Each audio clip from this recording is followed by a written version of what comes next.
তা অনেক বছর দেখাইনি তো ডাক্তারবাবুকে, তা ভাবলাম যে একবার আমার দেখিয়ে নেওয়াটা উচিত। তখন দেখাতে গেলাম। দেখাতে যাওয়ার পরে ডাক্তারবাবু বললেন যে, "এরকম হয়েছে, এখন তো এটা অপারেশন করতেই হবে।" ভয় খুব একটা ছিল না, কারণ সবাই বলল ছানি অপারেশনে কোনো ব্যথাই লাগে না।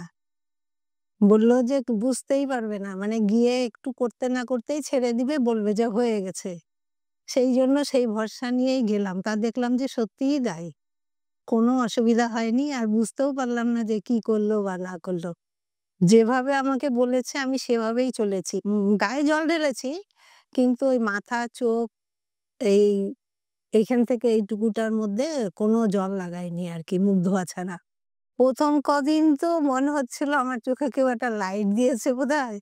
খুব ভালো দেখছিলাম। একদম সবকিছুই মনে হচ্ছিল যে জ্বল করছে। তো এই ২-৩ দিন হয় ওইটা কেটেছে। ওইটা কেটে এখন মনে হচ্ছে না, আমি নরমাল সব ঠিকঠাকই দেখতে পাচ্ছি আরকি। পরিষেবা নিয়ে কোনো কথাই হবে না। খুব ভালো সবাই, সমস্ত স্টাফ দেখলাম খুব ভালো ব্যবহার করে। আর ডাক্তারবাবুর তো তুলনাই নেই।